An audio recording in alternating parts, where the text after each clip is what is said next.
Welcome to a world of thrills, a world of drama, of capes and tights, a world where death is a revolving door.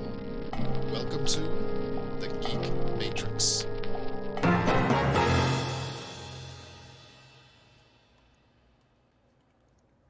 Ha ha ha ha. Aha. Ha ha. Hello, everybody. Welcome to our absolute roundup for February. What did I call it in our chat? I don't know. What did you call it? Absolutely bonus episode. That's it. Well, why can't I share Absolute the screen? bonus episode. So we are here every month. Just a little bonus episode to talk about the absolute books that have come out in the previous month. This month being February, which will include the latest issues of Absolute Batman, Superman, and Wonder Woman. Yeah, as we talked about in the bonus show, or the main show rather, there will be more books coming out soon, specifically next month and April. So look forward to those. I know we are. Um, Indeed. don't mind me for a second. I'm just setting up a little display because I've been wanting to do this for a while and never took the time. Hell yeah, that's cool. Right, so there's not much else to talk about. We may as well just jump right into the books. What do y'all say? Absolutely. Huh. That never gets old. All right, we will do it. We will do it right away with Absolute Wonder Woman #5, written by Kelly Thompson with Hayden Sherman and Jordi Belair on art and colors inside and out with lettering by Becca Carey. The first adventure of Diana of the Wild Isle comes to a close with a flashback and an action scene. The flashback is telling us that the lasso that Cersei gave her has the power of transmogrification and was a very painful thing to go through, so Diana didn't like using it for that on others. However, in the action scene to defeat this unstoppable tetracide, she decides to change herself into Medusa, turning the tetracide into stone and then smashing through it. At the end, when the dust is settled, it kicks back up again as the ground opens up and down, down falls Diana.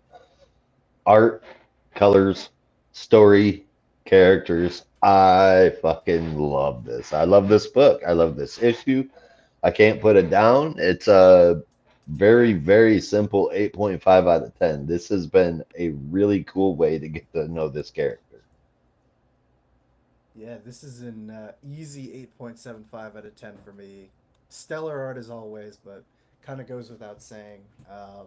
But each new Hmm. issue, I feel like, really got to introduce a new element of Diana's past, her power set, her ability, whatever you want to call it. And I think that's been some of the most exciting aspects of how different this Diana is from our Diana. Yeah, So for sure. we have her abilities with magic. We have her literally making a new arm out of blood, and now we have transmogrification, which I thought was only in Calvin and Hobbes. So No, it to was have also in this, Harry Potter. I, I don't know if they used the word transmogrification, but the idea, I guess, is the same in that you were. I think it was transfiguration, but Oh, the idea is maybe you're right. the idea Maybe is you're right. basically the same. Anyway, yeah, no, I like that it continues to just innovate new and cool concepts for Diana, which is really great. The only thing I'm kind of surprised by is last month ended with the cliffhanger with Veronica Cale, which I thought was going to lead into more of an exploration of what the U.S. government's plans were going to be for Diana. But this one kind of just really wrapped up the. I thought the Tetracide was done in the last issue, but I guess Yeah. it still had a little bit of fight to it.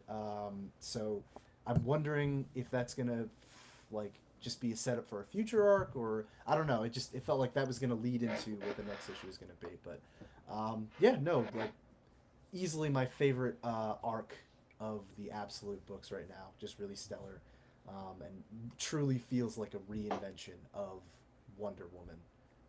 Keeping the core concepts as we've said, but always finding new ways to bring stuff in. So I just find that continuously fascinating.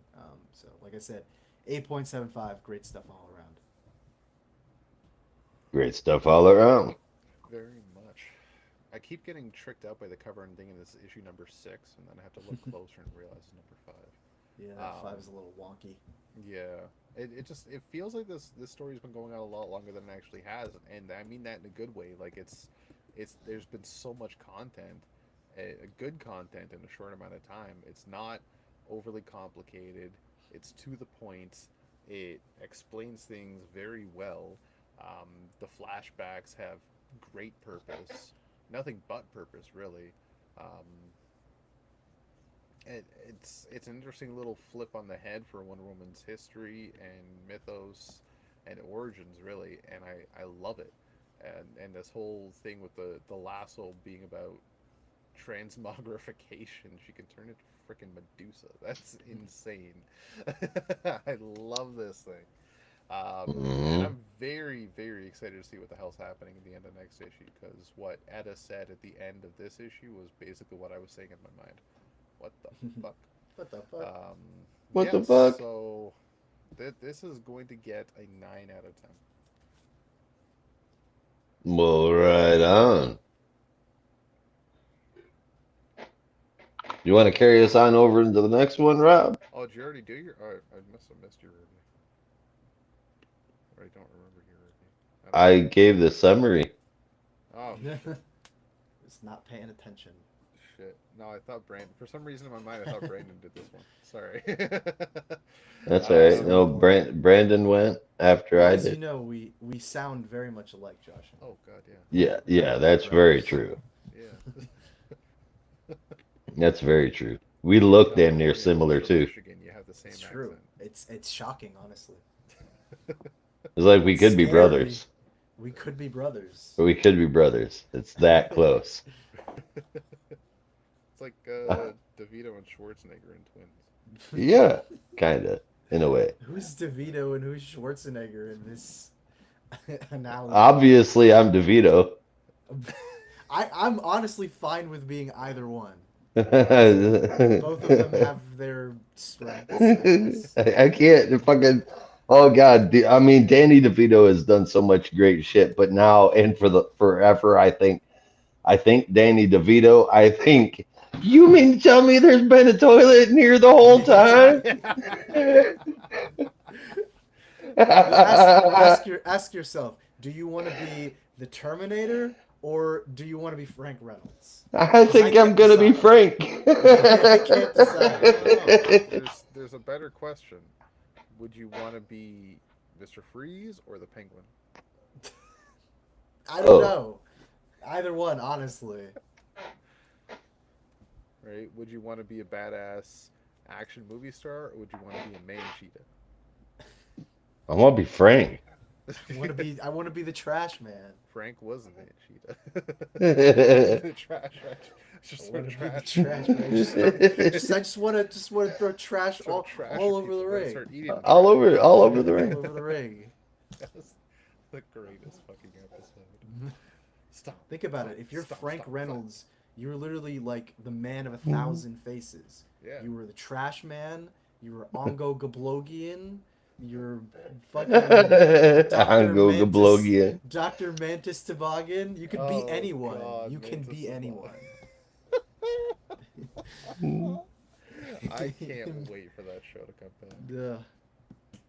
Yeah, Oh, I miss it. such a good show.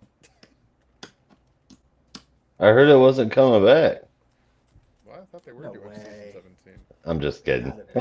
It's like no way. He's like instantly to Google. This is horrible news. No. They've held off cancellation for this long. There's no way. There's Yeah. no Right. way. They're untouchable. All right, let's go to somebody else who's untouchable, shall we? Yeah, well, That is. shit. Well, We'll see. Maybe he does get touched. I don't know. Lois Lane is No, in don't this touch my issue. there. Alright, this is Absolute Superman number Mama said it's the 4. devil. This is written by Jason Aaron with art from Rafa Sandoval, colors from Ulysses Areola, and letters from Becca Carey. I gotta jump back up to the beginning of the issue because every freaking book this week wants to put the credits at the back. All right, so Lois is going around the world, being an agent of Lazarus. I was getting my agencies confused.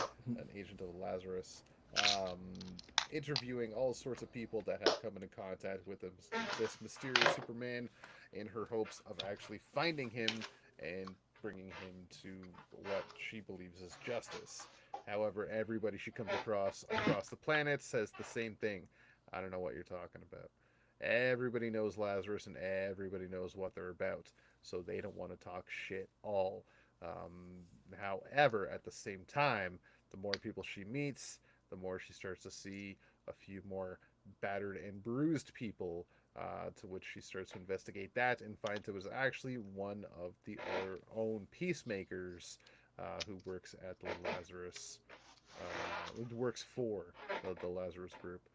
So Lois finds this peacemaker agent named Crenshaw and beats the living shit out of him and even breaks his fingers. Hank Crenshaw. Yeah, I was thinking that too, but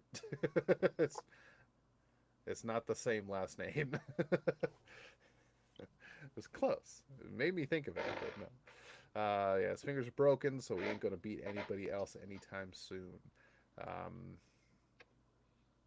but like it's still she still continues her adventure, ending up in Pakistan. She gets a call from her dad, the general, who we find out is actually retired and has no legs. He uses robotic legs to get I around. ain't got no legs or no brain. What the fuck? Sorry, it's an old Eminem song. Oh yeah. um All right, so he calls her up to check in with her, see how she's doing, and try to get her off this mission she's put herself on. Um, Especially when she refuses to have any security detail with her whatsoever. Reminds her of a story of an old agent they had, that did the same thing. Went into hostile territory and wanted no security detail because it was all about building trust. And then the Omega Men group ended up sending them a recording weeks later after this agent went missing. And this recording is very, very gruesome, where you couldn't make much out over the sounds of the bandsaw. So that happened. Fun time. Yeah, so obviously General Lane is concerned that his daughter is going to come afoul of the Omega Men, but all he did was give her an idea. She wants to get Superman. Superman wants to protect people, as the people are telling her. So she figures, fuck the security detail. I'm going right out into the world, and I'm going to find the Omega Men, where they're going to find me. Either way, they're going to meet up with me, and Superman's going to come to my rescue.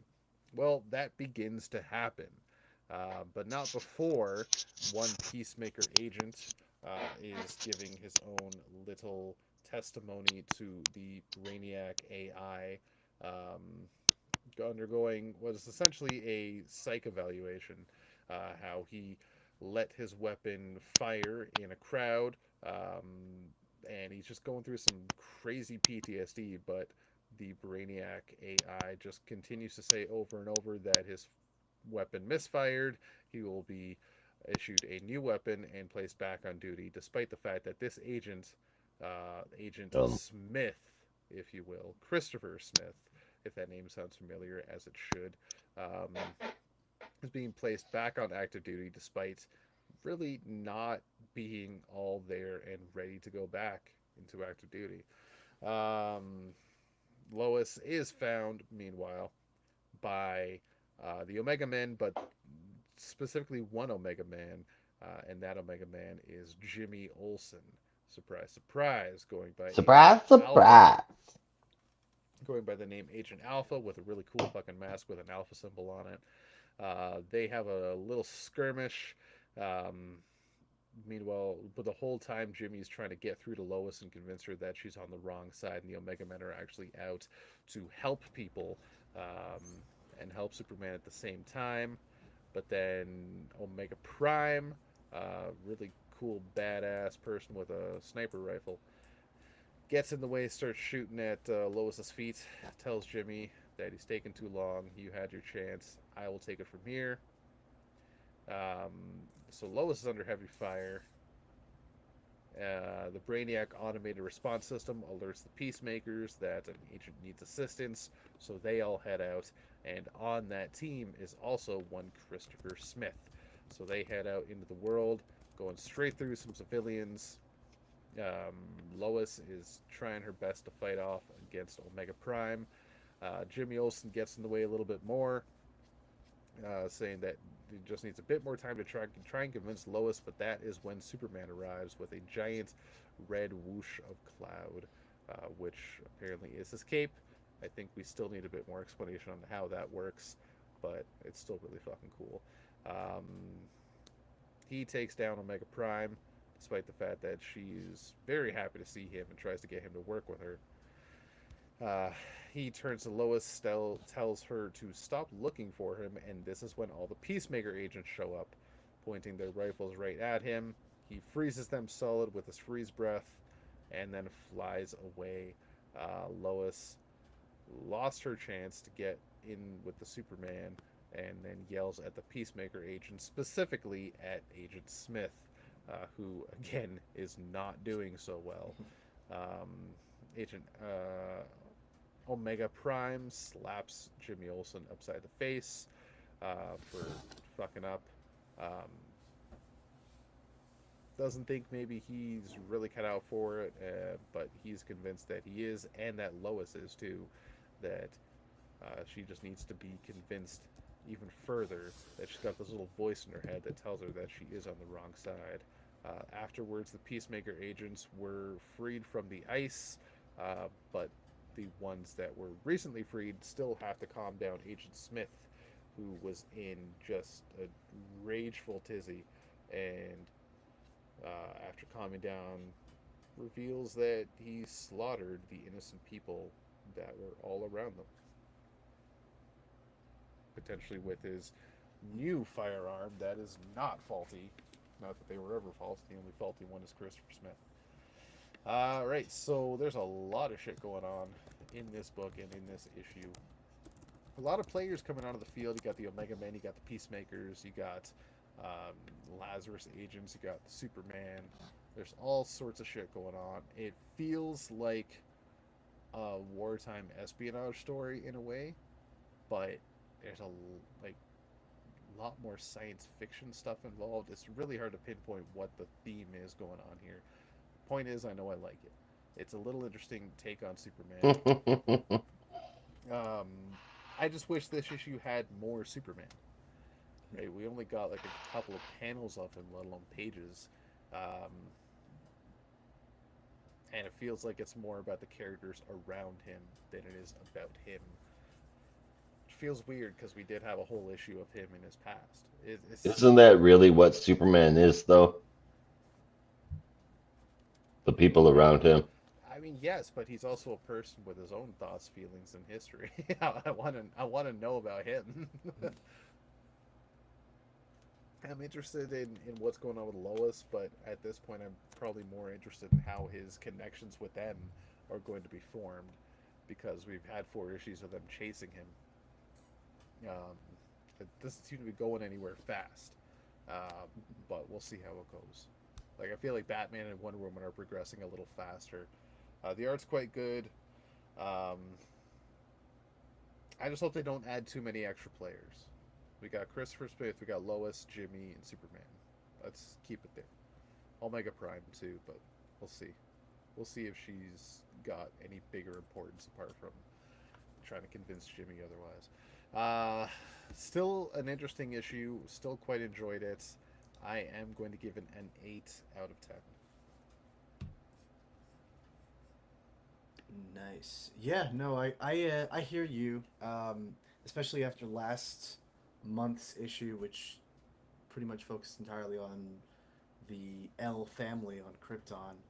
That it is a little weird to just kind of shift the focus away from Superman. But I actually like it because it gives the opportunity for fleshing out this absolute version of Lois Lane, as well as other characters who we haven't seen yet, like Jimmy, a chance to shine for a minute. So I appreciate that it's able to kind of grow the world, as well as continue the story, the main story of Superman, um, and also just kind of getting more into the head of this version of Lois Lane, who's so much different from the Lois that we know.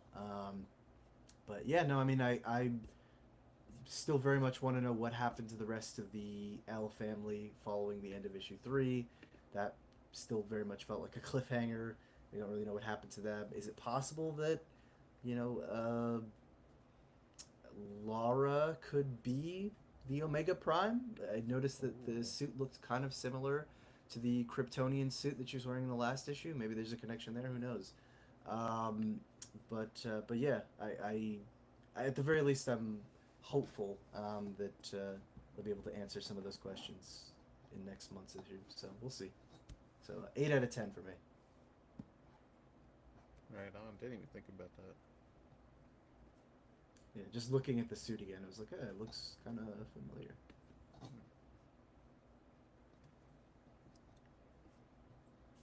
You're muted, Josh. Damn it. Damn it all to hell. Time. All I can say is it seems like Superman's outlook is a bit infectious, and that it looks like they may just get the rage that they've all been praying for. We're gonna have to see. It's been so nice to look at. It is a Superman that I feel like I am just now meeting, and yet I've known for 40 years, and that's really weird, but also exceptionally enjoyable.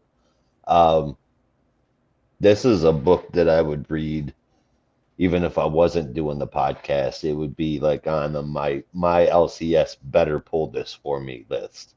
Yeah. I really enjoy it. It's an 8.5 out of 10. Easy and all day long. Oh yeah. Sick. All right, and that'll bring us to our last book of the week. Meanwhile, Amazing transition. I have no idea how to transition from that to I just did. Amazing transition. that. Yeah, that is a transition. Yeah. And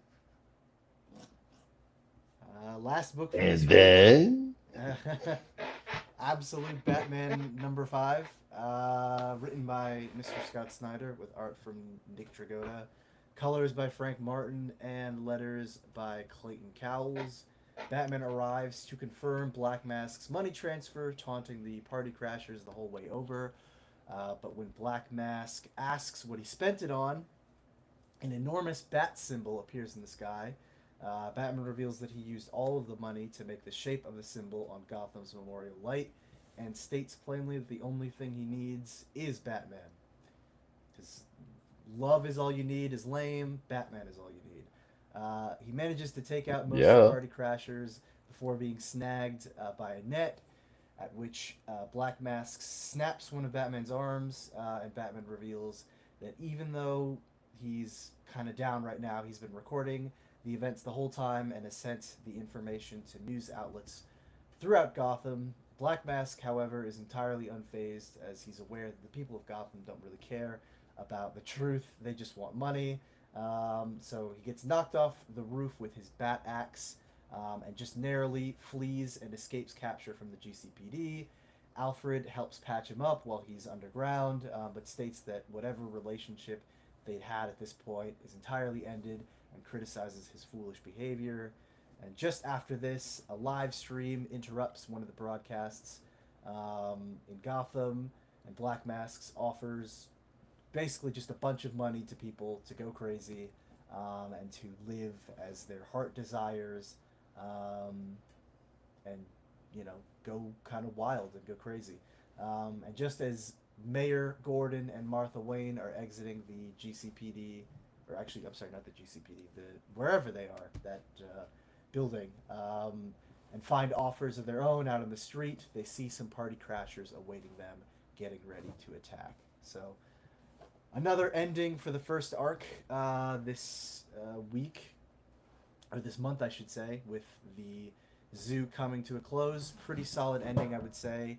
definitely didn't see. I mean, kind of suspected that he would be able to momentarily get the upper hand on the party crashers, but definitely did not see him pretty much getting the shit kicked out of him and kicked off the roof as an Yeah. ending to this. And I one thing I really appreciated was that Scott Snyder like almost set up the very cliched ending of I'm gonna send like the truth out to all the news outlets in Gotham, and everyone's gonna see that it's Black Mask behind it, and they're gonna bring him to justice. And he's totally unfazed. Like I don't, no one cares about this. Like you actually think you're walking away from this as a victor because you recorded the truth or whatever, but the people don't care. Which I thought was a nice way to really hammer in that like maybe this would have happened on another Earth, but in the absolute universe where everything has that edge to it, that sense of darkness to it, that sort of stuff just doesn't work. So Batman is on the run. Truth be damned, and who knows how the hell he's going to come back from this. But yeah, I really thought it was a solid conclusion.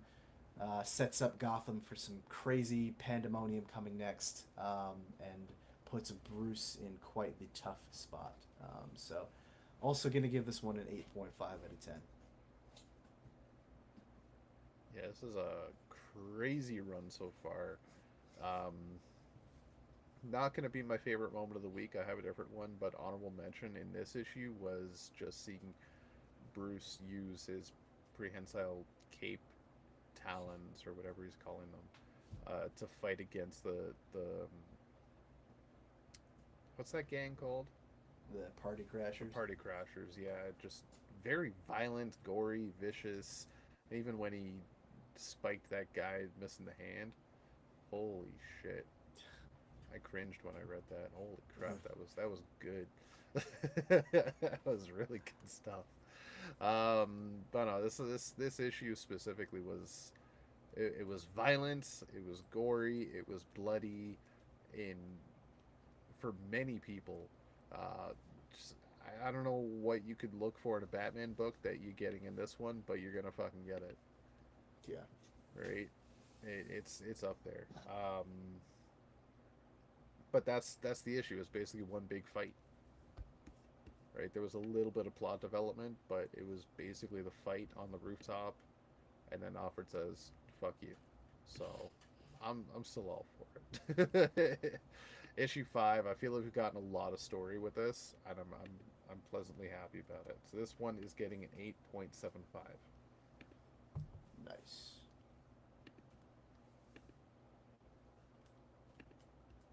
Muted again, boss. I should probably stop doing that. Yeah. Yeah. So Be so honest. so this felt a little lackluster. I get the feeling it was supposed to feel huge, but for some reason it just didn't feel that way for me. I feel like he really screwed the pooch on this one. And he even ruined away explaining the money problem from here on out. I'm not sure where this is supposed to be going, but for me, it hit a rough patch in the road for sure. Um, I'll give it a 7 out of 10. Well, that's the thing about this Batman. Like, doesn't really have a money problem. He He's been doesn't able to care about figure money. out all this stuff with next to nothing.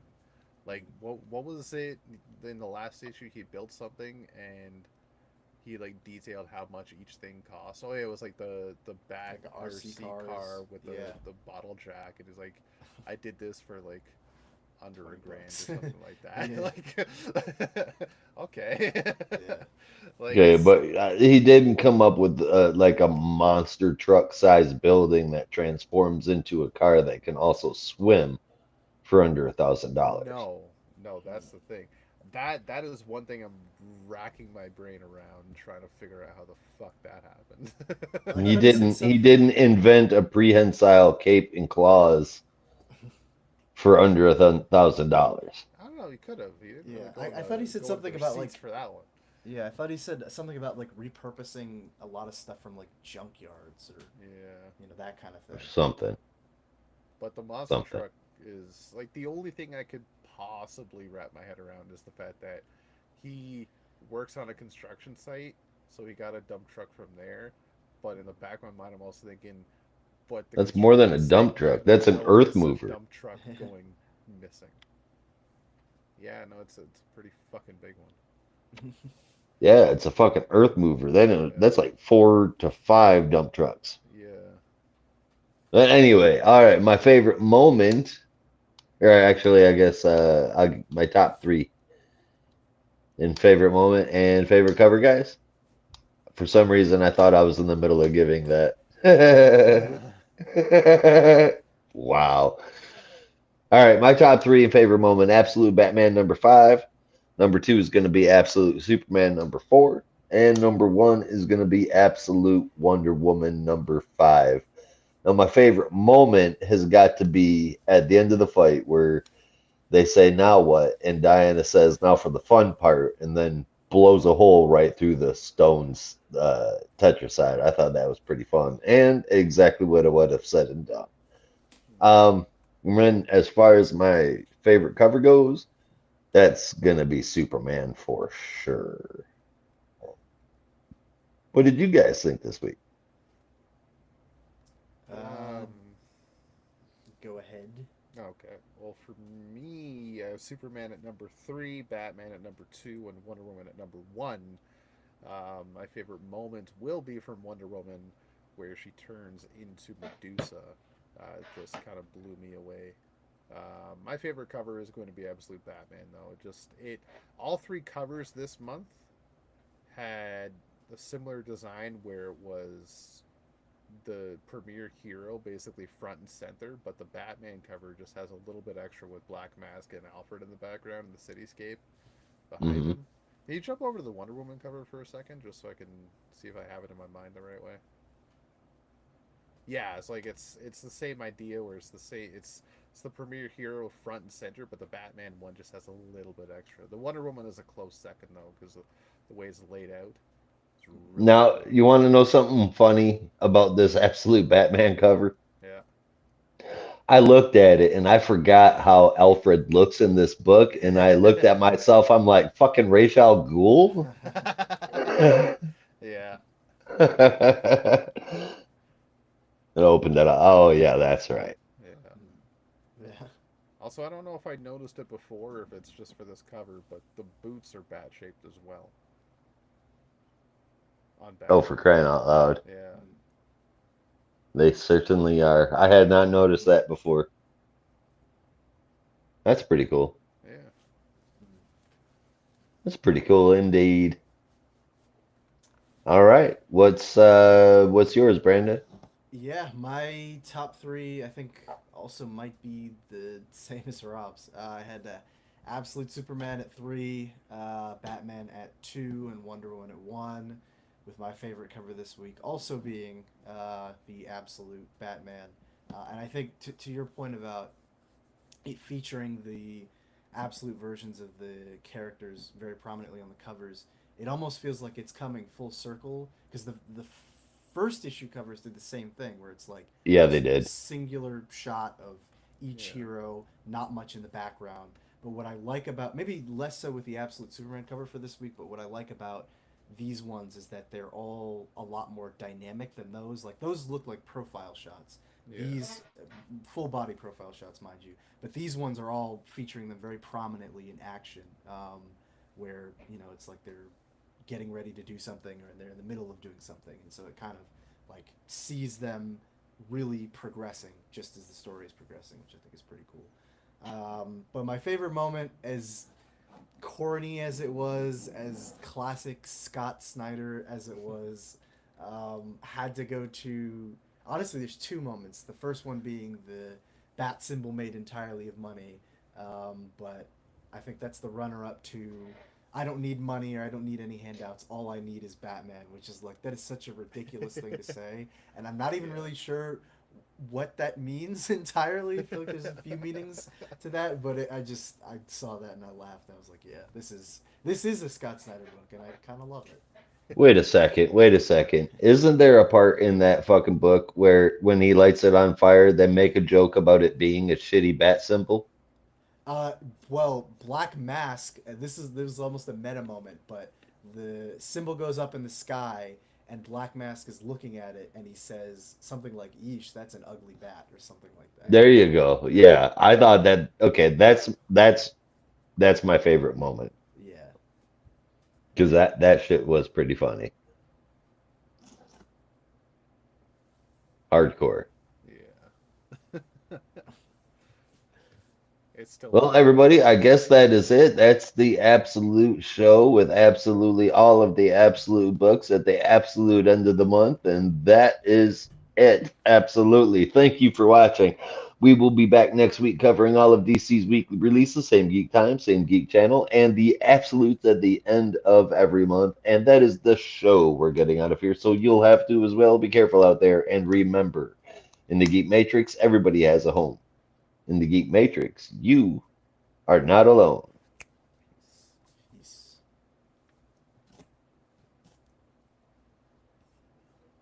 Nice.